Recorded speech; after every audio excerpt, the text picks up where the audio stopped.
পরে দেখতে পারবে। আর এই যে দেখো বউ সাজুগুজু করে চলেও এসেছে। মাশাআল্লাহ, বউকে কত কিউট লাগছে তাই না বলো? আর এদিকে জামাইও চলে এসেছে।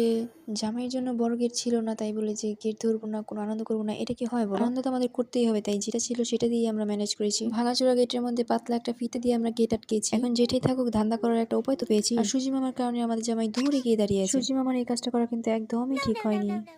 তো যাই হোক, জামাই আবার একটু পরেই টুংটুং করে গেটের সামনে চলে আসলো। আর মজা তো এখনই শুরু হবে। বিআই সাহেবদের সাথে আমরা গেটের টাকা নিয়ে ঘেঁচাঘেঁচি করছিলাম। আর বিআইরা এত পরিমাণ দুষ্ট ছিল আর এত পরিমাণ কিপটা ছিল যে তারা টাকা বেরই করতে চাচ্ছিল না। আর আমরা তো ভেতরে টাকা ছাড়া একদমই ঢুকতে দেব না। আর দেখো গাইস, আমরা এত কষ্ট করে পাতলা একটা ফিতা দিয়ে গেটটা আটকেছি। বিআই সাহেবরা এত পরিমাণে দুষ্ট ছিল যে গেটের ফিতাটা টান দিয়ে ছিঁড়ে ফেললো।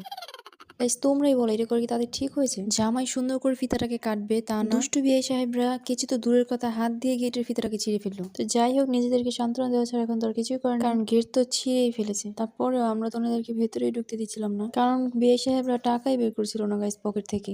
বিয়ের সময় বিয়ের গেটের মধ্যে যে বিআই সাহেবরা এত পরিমাণ কিপটামি কেন করে আমি এটাই বুঝতে পারি না। তারপর অনেকক্ষণ গেছে করার পর এখন তারা বুদ্ধি করছে যে আমাদের কত টাকা দিবে। তারপর গাইস, টাকা তো দিবেই, মুট করে দিয়েছে যাতে আমরা দেখতে না পারি কত টাকা দিয়েছে। তারপর বিয়ে সাহেবরা তো জোর করে ভেতরে ঢুকে গেল। যাই হোক, আমরা ধাঁধাটা তো করতে পেরেছি। আর এখানে দেখো গাইস, কত রকমের শরবত দেওয়া হয়েছে জামাইকে। আর বিয়ে সাহেবরা অনেক চালাক, ভালোটাই বেছে নিয়েছে।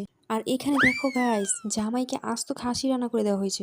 অন্যদিকে আমাদের অবস্থা তো খারাপই হয়ে যাচ্ছিল সূর্যি মামার কারণে। এত গরম পড়েছিল, গরমের কারণে ওমরকে শুধু একটা আমি সেন্টু গেঞ্জি পরিয়ে রেখেছিলাম। আর এত গরমের কারণে আমরা ভালো করে খেতেও পারিনি গাইস। আর এখানে জুনায়েদকে দেখো, গরমের কারণে ও হাত পাকা দিয়ে বাতাস খাচ্ছে।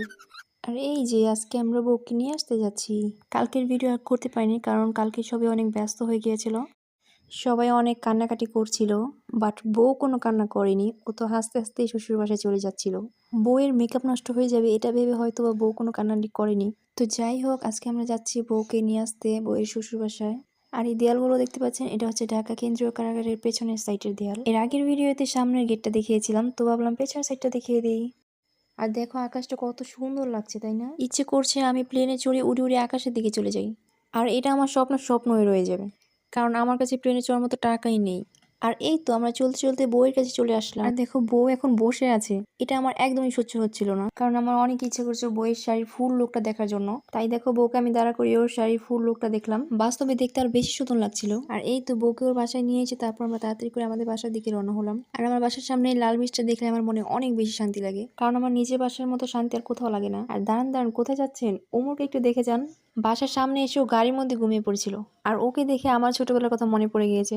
আমিও নাকি ছোটবেলাতে গাড়ির মধ্যে ঘুমিয়ে পড়তাম, এটা আমার আম্মু বলেছে। তো যাই হোক, আজকে ভিডিওটা এই পর্যন্ত। ভিডিওটি কেমন লেগেছে কমেন্ট করে জানিয়েন। দেখা হচ্ছে নেক্সট ভিডিওতে। Bye bye.